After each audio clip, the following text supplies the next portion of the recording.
प्रियं सकललोकनमस्कृतं च त्रैगुण्यवर्जितमजं विभुमाद्यमीकं वन्दे भवत्कमलासुरसिद्धवन्द्यं नारायणं नमस्कृत्य नरं चैव नरोत्तमं देवीं सरस्वतीं व्यासं ततो जयमुदीरये। स्वस्तिस्तु सतां हरि ओम्। ಗೀತಾ ಪ್ರಸ್ಥಾನದ 12ನೇ ಅಧ್ಯಾಯದ 5ನೇ ಶ್ಲೋಕದಲ್ಲಿ ಕೆಲವು ಭಾಷ್ಯದ ಮಾತುಗಳನ್ನು ನಾವು ಗಮನಿಸ್ತಾ ಇದ್ವಿ. ಅದರಲ್ಲಿ ಆಚಾರ್ಯರು ಏನು ಮಾತುಗಳನ್ನು ಹೇಳಿದ್ರು ಅದಕ್ಕೆ ಪೂರಕವಾದ ಶ್ಲೋಕಗಳನ್ನ ಮಾಡಿದ ಮಾತುಗಳು ಇದಕ್ಕೆ ಬಂದವು. ಅದರಲ್ಲೂ ಮುಖ್ಯವಾಗಿ ಅನಾದ್ಯನಂತಂ ಮಹತಃ ಪರಂ ಧ್ರುವಂ ನಿಚಾಯತಂ ಮೃತ್ಯು ಮುಖಾತ್ ಪ್ರಮುಚ್ಯತೆ ಪರೋಹಿ ದೇವ ಪುರುಹೂತೋ ಮಹತ್ತಃ ಇತಿ ಅನ್ನುವ ಮಾತುಗಳ ಮೂಲಕ ಮಹತಃ ಪರಂ, ಮಹತ್ತಿಗಿಂತ ದೊಡ್ಡದಾದದ್ದು, ಅದು ಅವ್ಯಕ್ತವೇ ಯಾಕೆ ಆಗಬಾರದು ಅಂದ್ರೆ ಅವ್ಯಕ್ತಕ್ಕಿಂತಲೂ ಅದು ಪರ ಅನ್ನುವ ಮಾತು ಇದೆ. ಪರೋಹಿ ದೇವ ಪುರುಹೂತೋ ಮಹತ್ತಃ, ಪುರುಹೂತಃ ಅವನು ಎಲ್ಲರಿಗಿಂತ ಹೆಚ್ಚು ಆಹ್ವಾನಕ್ಕೆ ಒಳಗಾದವನು. ನಚಾವ್ಯಕ್ತಸ್ಯ ರೂಪಂ ಭಗವತಾ ನಿಷಿದ್ಧಂ, ಅವ್ಯಕ್ತ ರೂಪವನ್ನು ನಾವು ಇಲ್ಲಿ ಚಿಂತಿಸುವುದು ತುಂಬಾ ಅಂದ್ರೆ ಸರ್ವ ಸಮರ್ಥ ಅಥವಾ ಸರ್ವ ದೇವತಾ ಸ್ಥಾನಕ್ಕಿಂತ ಮಿಗಿಲಾದದ್ದು ಅಂತ ಚಿಂತಿಸುವುದು ಅದು ಅಸಾಧ್ಯ. ಯಾಕೆಂದ್ರೆ ಅನೇಕ ಸೂತ್ರಗಳಲ್ಲಿಯೂ ಕೂಡ ಅದರ ವಿವರಣೆಯನ್ನು ಕೊಡುವಾಗ ಪ್ರಕೃತಿ ಸ್ಥಾನವನ್ನ ಮೀರಿ ಭಗವಂತ ಇದ್ದಾನೆ ಅಂತನ್ನುವ ಮಾತುಗಳು ಬಂದಿವೆ. ಭಗವಂತ ಅವನು ಸಕಲ ಜೀವರಾಶಿಗಳಲ್ಲೂ ತುಂಬಿಕೊಂಡವ. ಹಾಗೆ ನೋಡಿದ್ರೆ ನಾವು ಲಕ್ಷ್ಮಿಯ ವಿಶ್ವರೂಪವನ್ನು ಕಂಡಾಗ ಅವಳು ಕೂಡ ಸಮಸ್ತ ಜೀವರಾಶಿಗಳಲ್ಲಿ ಇವರಿಬ್ಬರಲ್ಲಿ ಮಾತ್ರ ಇಷ್ಟು ವ್ಯಾಪ್ತಿ ಇರುವಂಥದ್ದು. ಪ್ರಾಣದೇವನಿಗಾಗುವಾಗ ಅದು ಒಂದು ಸೀಮಿತ ಜಾಗವನ್ನ ಆಶ್ರಯಿಸುತ್ತೆ. ಅಮುಕ್ತ ಸ್ಥಾನವನ್ನ ವ್ಯಾಪಿಸುವ ಸ್ಥಿತಿಯಲ್ಲಿ ಜೀವೋತ್ತಮನನ್ನ ಶಾಸ್ತ್ರಗಳು ಹೇಳಲಿಲ್ಲ, ವ್ಯಾಪಿಸುವ ರೀತಿಯಲ್ಲಿ ಪರಿಚಯ ಮಾಡಿಕೊಟ್ಟಿಲ್ಲ.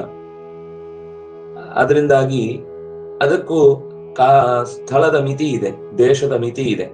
ಆದರೆ ದೇಶದ ಮಿತಿ ಇಲ್ಲದೆ, ಕಾಲದ ಮಿತಿ ಇಲ್ಲದೆ ಜಗತ್ತಿನ ಎಲ್ಲದರೊಳಗೂ ತುಂಬಿಕೊಂಡಿರುವಂತಹ ಎರಡು ಅನಾದಿ ತತ್ವಗಳು ಅಂತಂದ್ರೆ ಮುಕ್ತ ಸ್ವರೂಪವಾದ ಸ್ಥಿತಿಯಲ್ಲಿ ಇರುವಂತಹವುಗಳು ಭಗವಂತ ಮತ್ತು ಅವನ ಮಡದಿಯಾದ ನಾರಾಯಣಿ.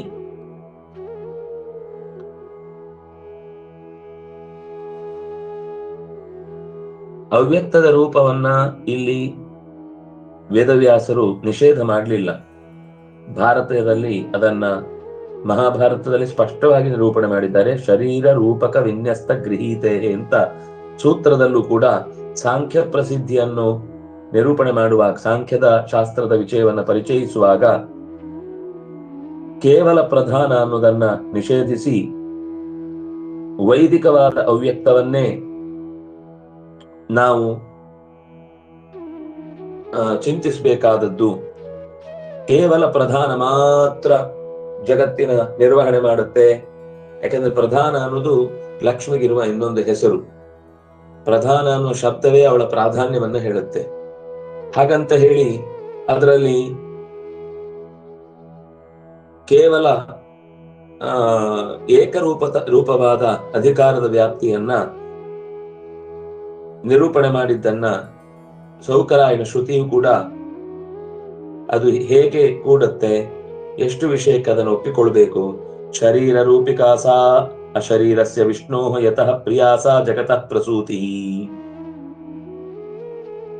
ಎಲ್ಲ ಶರೀರಗಳನ್ನ ರೂಪುಗೊಳಿಸುವ, ಆದರೆ ಅವಳು ಸ್ವತಃ ಭೌತಿಕವಾದ ಶರೀರದಿಂದ ಕೂಡದೇ ಇರುವ ನಾರಾಯಣನ ಯತಃ ಪ್ರಿಯಾ, ಅವಳು ಅತ್ಯಂತ ಪ್ರಿಯಕರಳು. ಅವಳ ಪ್ರಧಾನ ರೂಪ ಸ್ತ್ರೀ, ಆದರೆ ಜೀವೋತ್ತಮವಾದ ಪ್ರಾಣನಿಂದ ಹಿಡಿದು ಅತ್ಯಂತ ಸೂಕ್ಷ್ಮ ಜೀವಿಯ ತನಕದ ಪುಂ ಸ್ತ್ರೀ ಎರಡೂ ರೂಪಗಳಲ್ಲಿ ಶಕ್ತಿಪ್ರದಳಾಗಿ ಕಾರ್ಯವನ್ನ ನಿರ್ವಹಿಸ್ತಾ ಇದ್ದಾಳೆ. ಆದ್ರಿಂದಾಗ ಅವಳನ್ನ ಪ್ರಧಾನ ಅಂತಲೂ ಕರೆದದ್ದು. ಜಗತ್ತಿನ ಜೀವೋತ್ತಮನೆನಿಸಿದಂತಹ ಪ್ರಾಣ ಬ್ರಹ್ಮರನ್ನ ಕೂಡ ವ್ಯಾಪಿಸಿಕೊಂಡು ಅವರ ಶಕ್ತಿಯನ್ನ ಒಳಗಿನಿಂದ ನಿಂತು ಪ್ರಚೋದಿಸುವವಳಾಗಿ, ಅಂದ್ರೆ ಅವಳಲ್ಲಿ ಈ ಸಾಮರ್ಥ್ಯ ನಿತ್ಯ ಮುಕ್ತಳಾದದ್ರಿಂದ ಅದು ಸಹಜ, ಯಾವತ್ತೂ ಆಮೇಲೆ ಬಂದದ್ದಲ್ಲ, ಅದು ಮೊದಲಿನಿಂದಲೂ ಇದ್ದದ್ದು. ಆದ್ರೆ ಅವಳ ಪ್ರಧಾನ ರೂಪ ಸ್ತ್ರೀ ರೂಪ. ಆದ್ರೆ ಇಂದ್ರಾದಿ ದೇವತೆಗಳಲ್ಲಿಯೂ ಕೂಡ ಆಕೆಯ ಶಕ್ತಿ ವ್ಯಾಪಿಸಿಕೊಂಡಿದೆ. ಅವರಲ್ಲಿರುವ ಆಯಾ ಶಕ್ತಿಯು ಲೋಕದಲ್ಲಿ ಪ್ರಕಟಗೊಳ್ಳುವುದಕ್ಕೆ ಆಕೆ ಕಾರಣಲಾಗಿದ್ದಾಳೆ ಅನ್ನುವ ಮಾತನ್ನು ಕೂಡ ನಿರೂಪಿಸಿ, ಸಾ ಪ್ರಿಯಾ, ಅಂತಹ ಸ್ತ್ರೀ ರೂಪದ ಲಕ್ಷ್ಮಿ ನಾರಾಯಣನನ್ನು ಅತ್ಯಂತ ಮೆಚ್ಚಿದವಳು. ಮತ್ತು ಜಗತಃ ಪ್ರಸೂತಿ, ತಾನು ಯಾಕೆ ಆ ರೂಪದಿಂದಲೇನೆ ಪ್ರಧಾನವಾಗಿರ್ತಾಳೆ ಅಂತಂದ್ರೆ ಜಗತ್ತಿನ ಪ್ರಸೂತಿಗಾಗಿ, ಜಗತ್ತಿನ ಇಡೀ ಜಗತ್ತಿನ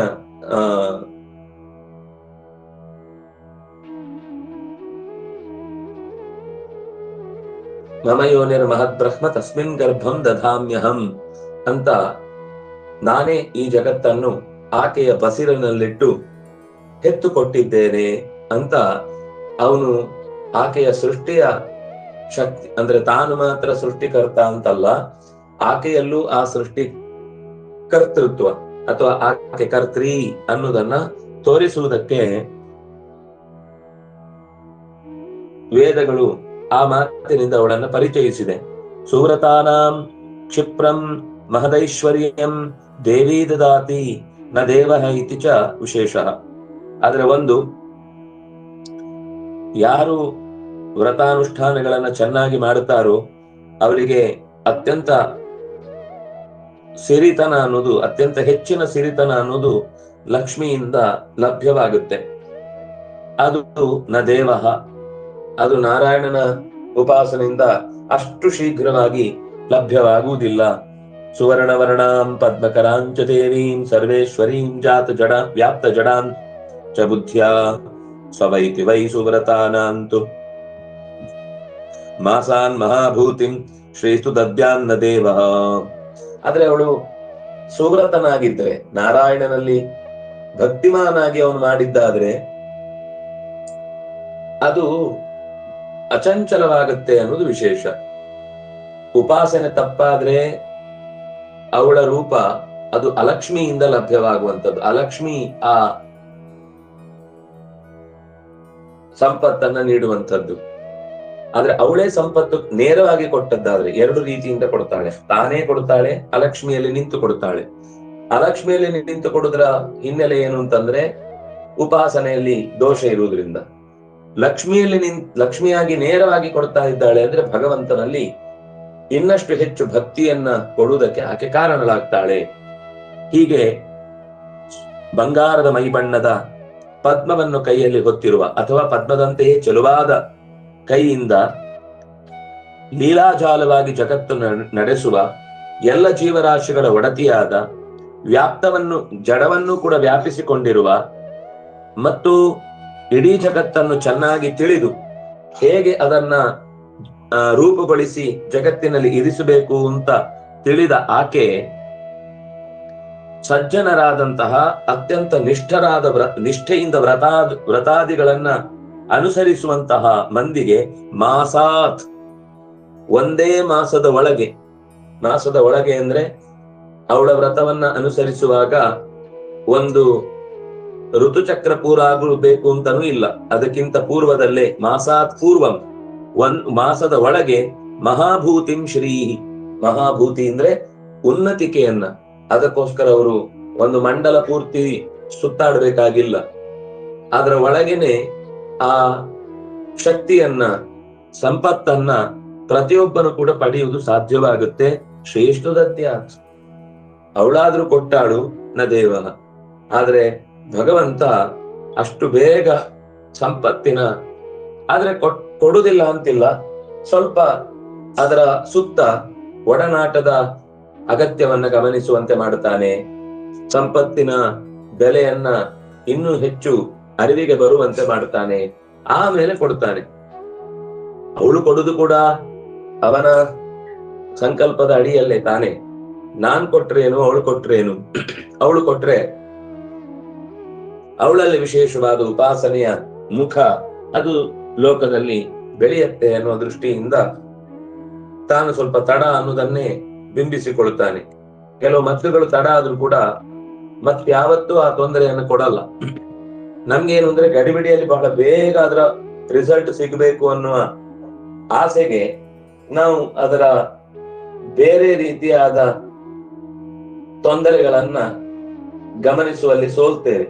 ನಮ್ಗೆ ತತ್ಕಾಲದಲ್ಲಿ ನೋವು ಪರಿಹಾರ ಆಗಬೇಕು, ರೋಗ ದೂರ ಆಗಬೇಕು, ತಕ್ಷಣವೇ ಅನುಕೂಲ ಒದಗಿ ಬರಬೇಕು.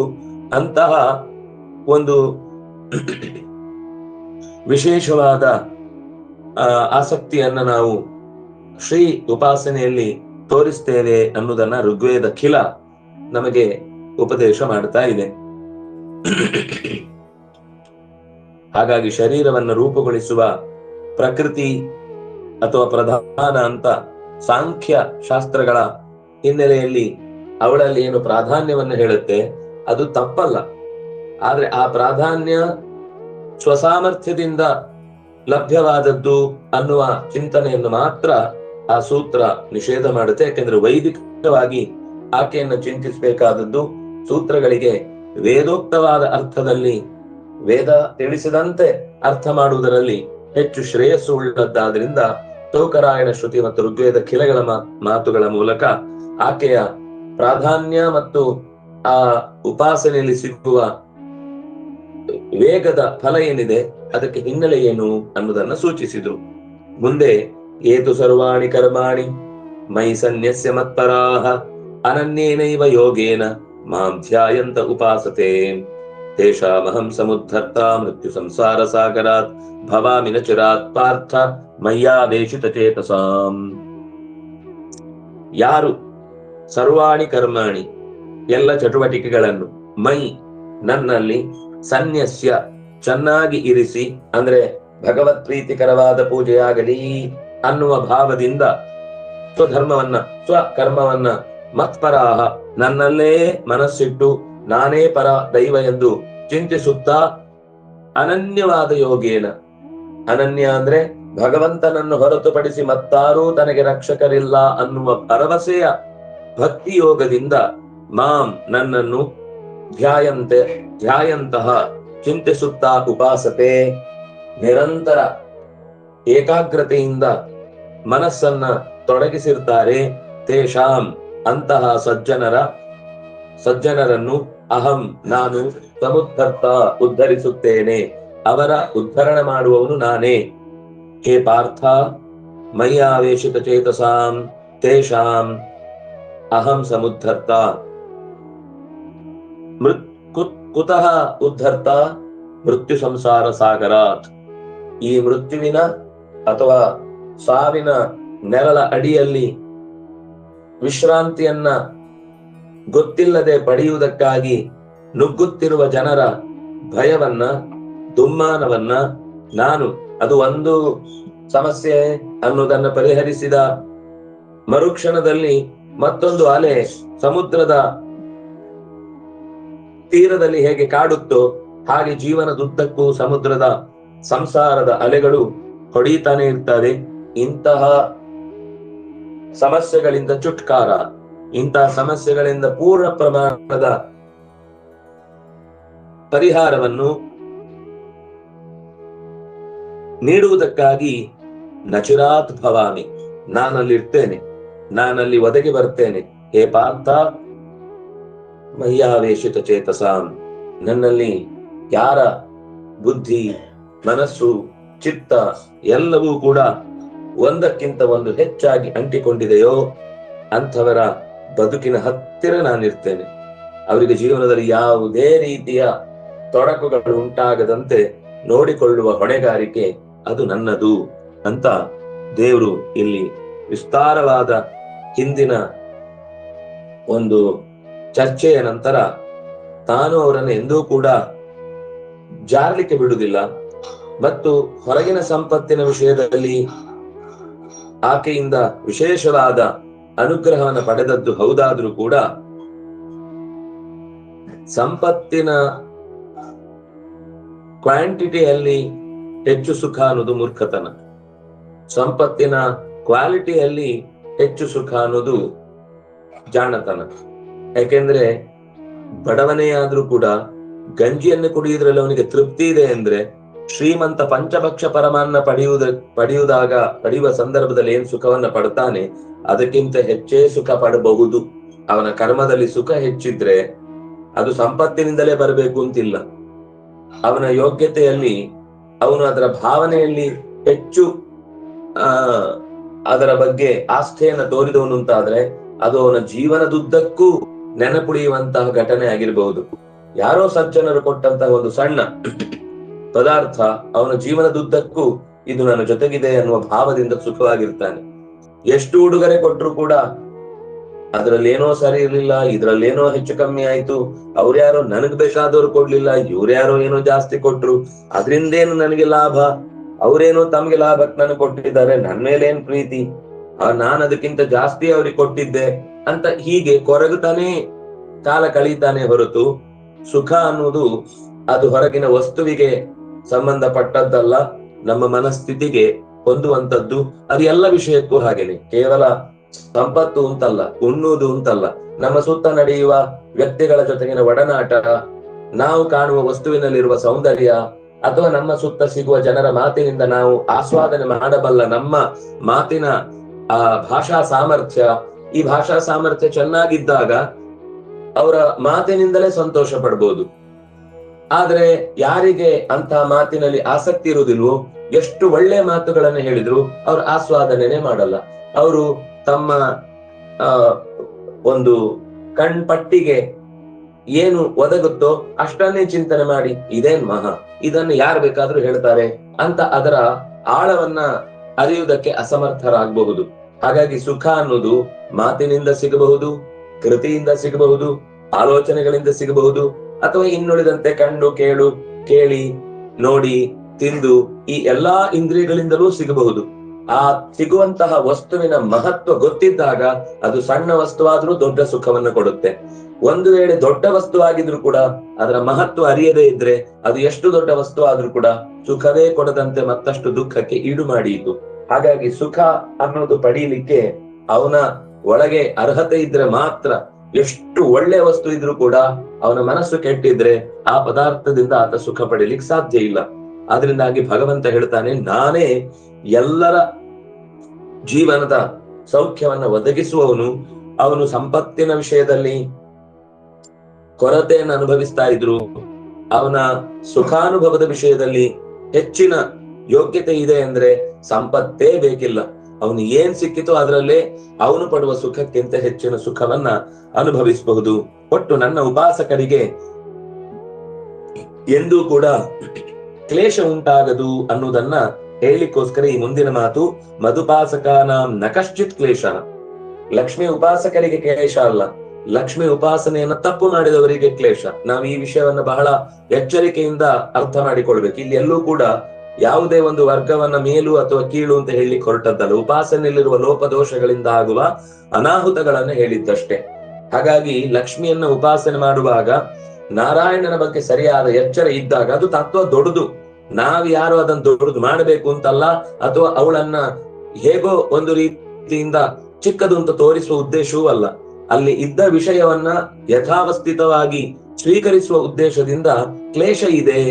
ಯಾಕೆಂದ್ರೆ ಕೇವಲ ಆ ಒಂದು ಸ್ಥಾನದಲ್ಲಿ ವ್ಯಕ್ತಿಯನ್ನ ನಾವು ಚಿಂತಿಸುವಾಗ ಅದರ ಸ್ವರೂಪವನ್ನ ಸರಿಯಾಗಿ ಅರಿತು ಚಿಂತಿಸಬೇಕು. ಇಲ್ಲದೆ ಇದ್ರೆ ಅದು ಅಪಾಯಕಾರಿ. ವಿಷಮಾನಾಂ ಸಮಾಪೂಜಾ ಸಮಾನಾಂ ವಿಷಮಾ ತಥಾ. ಆಚಾರ್ಯರು ಇದನ್ನ ಪುರಾಣದಲ್ಲೇ ಬಂದ ಮಾತು. ಕೃಷ್ಣಾಮೃತ ಮಹಾರಣವದಲ್ಲಿ ತುಂಬಾ ಗಮನ ಕೊಟ್ಟು ಇದನ್ನ ನಾವು, ಇದು ಲೋಕದಲ್ಲೂ ಸರಿ, ಲೋಕದಿಂದ ಆಚೆಗಿರುವ ದೇವತೆಗಳ ಉಪಾಸನೆಯಲ್ಲೂ ಸರಿ, ನಾವು ಯಾವುದೇ ವ್ಯಕ್ತಿಯನ್ನ ನಮ್ಗಿಷ್ಟ ಅಂತ ಅವರನ್ನು ದೊಡ್ಡದು ಮಾಡ್ಲಿಕ್ಕಾಗಲ್ಲ, ಅಥವಾ ನಮ್ಗಿಷ್ಟ ಇಲ್ಲ ಅನ್ನುವ ಕಾರಣಕ್ಕೆ ಅವರನ್ನ ಕೆಳಗೆ ಇಳಿಸ್ಲಿಕ್ಕೂ ಸಾಧ್ಯ ಇಲ್ಲ. ಈ ಹಂತದಲ್ಲಿ ಅದು ಅವ್ರಿಗೆ ಇಷ್ಟವೂ ಕೂಡ. ಅವರನ್ನು ಹೇಗಿದ್ದಾರೋ ಹಾಗೆ ಚಿಂತಿಸಿದ್ರೆ ಅವ್ರಿಗೆ ಇಷ್ಟ. ಲೋಕದಲ್ಲಿ ನಮಗೇನಾಗುತ್ತೆ ಹೇಳಿ, ನಾವು ಆ ಸ್ಥಾನದಲ್ಲಿ ಇಲ್ಲದೇ ಇದ್ರೂ ನಮ್ಮನ್ನು ಹೊಗಳಿ ಬಿಟ್ರೆ ನಾವು ತುಂಬಾ ಆನಂದದಿಂದ ಅವ್ರ ಬೆಂತಟ್ಟಿ ಅವ್ರಿಗೆ ಇನ್ನಷ್ಟು ಹೆಚ್ಚಿನ ಪ್ರಾಶಸ್ತ್ಯವನ್ನ ಕೊಡ್ತೇವೆ. ಆದ್ರೆ ದೇವತೆಗಳು ತಮ್ಮ ಸ್ಥಾನದಿಂದ ಚ್ಯುತಿಗೊಳಿಸಿದ್ರೂ ಬೇಸರ ಪಡ್ತಾರೆ, ತಮ್ಮ ಸ್ಥಾನಕ್ಕಿಂತ ಅತ್ಯಂತ ಎತ್ತರದಲ್ಲಿಟ್ರು ಅವರಿಗೆ ಅದು ಚ್ಯುತಿಯಾಗಿಯೇ ಕಾಣುತ್ತೆ. ಎತ್ತರದಲ್ಲಿಟ್ರು ಅಂತ ಖುಷಿ ಆಗುದಿಲ್ಲ. ಅವರಿಗೆ ಭಗವಂತನ ದಾಸರಾಗಿರುವುದಕ್ಕೆ ಇರುವ ಆಸ್ಥೆಯಲ್ಲಿ ಯಾವತ್ತೂ ಕೂಡ ಲೋಪದೋಷ ಕಾಣುವುದಿಲ್ಲ. ಎಂದೂ ಕೂಡ ಭಗವಂತನ ಪರಿವಾರವಾಗಿಯೇ ಕಾಣಿಸಿಕೊಳ್ಳುವವರು. ಅದರಿಂದಾಗಿ ಆ ಕ್ಲೇಶವನ್ನ ಜೀವನದಲ್ಲಿ ನಾವು ಪಡಬಾರದು ಅನ್ನುವುದಕ್ಕೋಸ್ಕರ ಉಪಾಸನೆಯ ಶುದ್ಧತೆಯನ್ನ ಈ ಕೃಷ್ಣನ ಮಾತುಗಳು ನಮಗೆ ರೂಪಿಸ್ತಾ ಇದ್ದಾವೆ ಅನ್ನೋದನ್ನ ನಾವು ಮರಿಬಾರದು. ಏತು ಇತ್ಯಾದಿನ ನಾವಾಗ ಶ್ಲೋಕದ ಅಭಿಪ್ರಾಯವನ್ನು ನೋಡಿದ್ವಿ. ಅದರ ವಿವರಣೆಯನ್ನ ಸೌಕರಾಯನ ಶ್ರುತಿಯಲ್ಲಿ ಬಂದ ಅಂಶವನ್ನ ಆಚಾರ್ಯರು ಹೇಳುತ್ತಿದ್ದಾರೆ. ಉಕ್ತಂಚ ಸೌಕರಾಯನ ಶ್ರುತೌ ಉಪಾಸತೆ ಯೇ ಪುರುಷಂ ವಾಸುದೇವಂ ಅವ್ಯಕ್ತಾದೇರೀಪ್ಸಿತಂ ಕಿನ್ನು ತೇಷಾಂ. ಯೇ ಪುರುಷಂ ವಾಸುದೇವಂ ಉಪಾಸತೆ ಅವ್ಯಕ್ತಾದೇಹಿ ಈಪ್ಸಿತಂ ಕಿನ್ನು ತೇಷಾಂ. ಮತ್ತೆ ಅವರು ಪ್ರತ್ಯೇಕವಾಗಿ ಅವ್ಯಕ್ತವನ್ನು ಉಪಾಸನೆ ಮಾಡಿ ಏನು ಹೊಸ್ತು ಪಡಿಬೇಕು? ನಾರಾಯಣನನ್ನು ಉಪಾಸನೆ ಮಾಡುವಾಗ್ಲೇ ಅವಳು ಅವನ ಜೊತೆಗೇ ಇರುವವಳು ಅಂತ ನಾವು ದಾಂಪತ್ಯದ ಚಿಂತನೆಯನ್ನೇ ಮಾಡುವುದಾದ್ರಿಂದಾಗಿ ಎರಡು ಒಟ್ಟೊಟ್ಟಿಗೆ ಲಭ್ಯವಾಗುತ್ತೆ. ಅದಕ್ಕೆ ಪ್ರತ್ಯೇಕವಾಗಿ ಲಕ್ಷ್ಮಿಯನ್ನು ಉಪಾಸನೆ ಮಾಡ್ಲಿಲ್ಲ ಅಂತ ತಿರಸ್ಕಾರ ಮಾಡ್ಲಿಕ್ಕಿಲ್ಲ, ಅಂದ್ರೆ ಲಕ್ಷ್ಮಿಯನ್ನು ತಿರಸ್ಕಾರ ಮಾಡ್ಲಿಕ್ಕೂ ಇಲ್ಲ, ಅಥವಾ ಅವಳು ನಮಗೆ ಎಲ್ಲ ಕೊಡ್ತಾ ಇದ್ದಾಳೆ ಅಂತ ಅವಳನ್ನು ಒಬ್ಳೆ ಭಗವಂತನಿಗಿಂತ ಬೇರೆಯಾಗಿ ಅವಳನ್ನ ಚಿಂತಿಸುವುದು ಕೂಡ ಸಲ್ಲ. ಇತಿ ತೇಷಾಮೇಕಾಂತಿನ ಶ್ರೇಷ್ಠಾಃ ನೈವಾನನ್ಯ ನಚೈವಾನನ್ಯ ದೇವತಾಃ ಅಹಮೇವ ಗತಿಸ್ತೇಷಾಂ ನಿರಾಶೀಃ ಕರ್ಮಕಾರಿಣಾಂ ಇತಿ ಮೋಕ್ಷಧರ್ಮೇ. ಅನನ್ಯ ದೇವತಾಃ, ಯಾರು ಉಳಿದವರನ್ನ ಭಗವಂತನ ಪರಿವಾರವಾಗಿ, ಅನ್ಯ ದೇವತಾಃ ಅನನ್ಯ ಸಾಧಾರಣ ಅಂತ ನಾವು ಶಬ್ದ ಬಳಸ್ತೇವೆ. ಅನ್ಯರಲ್ಲಿ ಸಾಮಾನ್ಯವಾಗಿರುವಂತದ್ದು ಅನ್ಯ ಸಾಧಾರಣ, ಅನಿತರ ಸಾಧಾರಣ. ಅಂದ್ರೆ ಈ ಶಬ್ದಗಳನ್ನೆಲ್ಲ ಬಳಸ್ತಾ ಇರ್ತೇವೆ, ಅದು ಏನ್ ಅರ್ಥ ಅಂತ ತಲೆಗೆ ಹೋಗುದಿಲ್ಲ. ಇತರರಲ್ಲಿ ಸಾಮಾನ್ಯವಾಗಿ ಇರುವಂತದ್ದು ಇತರ ಸಾಧಾರಣ, ಅವರೆಲ್ಲ ಸಾಮಾನ್ಯವಾಗಿ ಧಾರಣೆ ಮಾಡಿರುವಂತದ್ದು. ಆದ್ರೆ ಇತರರು ಸಾಧನೆ ಮಾಡಬಹುದಾದದ್ದು, ಆದ್ರೆ ಬೇರೆ ಯಾರಿಂದಲೂ ಸಾಧಿಸಲಾಗದ ಸಂಗತಿ ಅಂತನ್ನೋದು, ಅಥವಾ ಬೇರೆ ಯಾರಲ್ಲೂ ಅಂತ ಲೀಲೆಗಳನ್ನು ಕಾಣಲಾಗದ್ದು, ಅದು ಅನನ್ಯ ದೇವತಾಗತ್ವ. ಅನನ್ಯ ದೇವತೆಯಾಗಿ ಏಕಾಂತ ಭಕ್ತರಾಗಿ ಯಾರು ಸಜ್ಜನ ಶ್ರೇಷ್ಠರಿರ್ತಾರೆ ಅವರಿಗೆ ಅಹಮೇವ ಗತಿ, ಅವರಿಗೆ ನಾನೇ ಜೀವಗತಿಯನ್ನ ಕೊಡ್ತೇನೆ. ತೇಷಾಂ ಅಹಮೇವ ಗತಿ ನಿರಾಶೀಹಿ ಕರ್ಮಕಾರಿಣಾಂ. ಕರ್ಮಕಾರಿಣಾಂ ಯೇ ನಿರಾಶೀಹಿ, ಕರ್ಮ ಮಾಡುವ ಕರ್ಮದ ಚಟುವಟಿಕೆಯಲ್ಲಿ ತೊಡಗುವಂತವರು ಯಾರು ಫಲದ ಆಸೆಯನ್ನ ತೊರೆದು ಕೇವಲ ಚಟುವಟಿಕೆ, ನೋಡಿ ಆ ಶಬ್ದ ನೋಡಿ, ಕರ್ಮಕಾರಿಣಾಂ, ಕರ್ಮ ಮಾಡ್ತಾ ನಿರಾಶೀಹಿ. ಕರ್ಮದಲ್ಲೇ ನೈರಾಶ್ಯ ಅಲ್ಲ, ಕರ್ಮವನ್ನೇ ಬಿಟ್ಟು ಬಿಡುವಂತದ್ದಲ್ಲ, ಕರ್ಮ ಮಾಡ್ತಾ ಮಾಡ್ತಾ ಅದರ ಫಲದ ಆಸೆಯನ್ನ ತೊರೆದಂತಹ ಮಂದಿಗೆ ನಾನೇ ಆಶ್ರಯವಿದ್ದೇನೆ. ಅವರು ಲಕ್ಷ್ಮಿ ನನಗೆ ಒದಗುವುದಿಲ್ಲ ಅಂತ ಚಿಂತಿಸುವ ಹಾಗಿಲ್ಲ, ಅವಳು ನನ್ನ ಜೊತೆಗೇ ಇರ್ತಾಳೆ. ನನ್ನ ಒಲುಮೆ ಆದ್ರೆ ಅವಳು ಕೇಳಿದ್ದನ್ನೆಲ್ಲ ಕೊಡ್ತಾಳೆ. ಆದ್ರಿಂದಾಗಿ ಅವಳಿಗೆ ಎಂದೂ ಕೂಡ ನನ್ನೊಟ್ಟಿಗೆ ಇರುವಾಗ ಪ್ರತ್ಯೇಕವಾದ ಸ್ಥಾನಮಾನ ಬೇಕು ಅಂತ ಅವಳು ಕೇಳುವುದೇ ಇಲ್ಲ.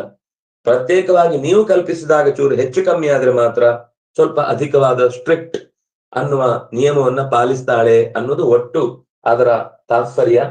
ಹಾಗೂ ಅವನಿಗೆ ಜ್ಞಾನ ಬರಬೇಕು ಅಂತಂದಾಗ ಅವಳೇ ಆ ಜ್ಞಾನವನ್ನ ಕೊಡುವವಳಾದ್ರಿಂದಾಗಿ ಆ ಜ್ಞಾನದ ದಾರಿ ಅತ್ಯಂತ ಎಚ್ಚರಿಕೆಯಿಂದ ಸಾಗಬೇಕಾದದ್ದು ಅನ್ನೋದಷ್ಟೇ ಇಷ್ಟು ವಿಷಯಗಳಲ್ಲಿ ನಿರೂಪಣೆ ಮಾಡುದು. ಲಕ್ಷ್ಮಿ ಉಪಾಸನೆ ಬೇಕೇ ಬೇಕು. ಇಲ್ಲಿ ಲಕ್ಷ್ಮಿ ಉಪಾಸನೆ ತಿರಸ್ಕಾರ ಮಾಡಿದ್ದಲ್ಲ, ಅಥವಾ ಆ ವಿಷಯದಲ್ಲಿ ನಾವು ಮಾಡದೇ ಇದ್ರೂ ತೊಂದರೆ ಇಲ್ಲ ಅಂತ ನಿರ್ಲಕ್ಷ್ಯ ಭಾವವನ್ನು ತಾಳ್ಲಿಕ್ಕೆ ಹೇಳಿದ್ದಲ್ಲ. ಇದು ಮಹಾ ಅಪರಾಧ. ಹಾಗೆ ಭಾವನೆ ಬಂದ್ರೂ ಅಪರಾಧ. ಅವಳು ಜಗತ್ತಿನ ತಾಯಿ, ಸಕಲ ಜೀವರಾಶಿಗಳಿಗೂ ಕೂಡ ಪುಂ ಸ್ತ್ರೀ ಅಂತ ವ್ಯತ್ಯಾಸ ಇಲ್ಲದೆ ಜೀವರಾಶಿಗಳಲ್ಲಿ ಶಕ್ತಿಯನ್ನ ತುಂಬುವವಳು. ಆದ್ರೆ ಅವಳು ಕೂಡ ನಾರಾಯಣನ ಕಟಾಕ್ಷ ಬಲವತಿ, ನಾರಾಯಣನ ಕಟಾಕ್ಷದಿಂದ ತನ್ನ ಪ್ರೀತಿಯನ್ನ ಲೋಕಕ್ಕೆ ಹರಿಯ ಗೊಡುವವಳು ಅನ್ನುವುದನ್ನ ಮರೆಯಬಾರದು ಅನ್ನೋದು ಒಟ್ಟು ಈ ಮಾತುಗಳ ಸಾರ ಅಂತ ಇವತ್ತಿನ ಚಿಂತನೆಯನ್ನು ಮುಗಿಸೋಣ. ಮತ್ತೆ ನಾಳೆ ಮುಂದಿನ ಚಿಂತನೆಗಳಿಗೆ ಸೇರೋಣ ಅಂತ ಹೇಳ್ತಾ ಶ್ರೀಕೃಷ್ಣಾರ್ಪಣಮಸ್ತು.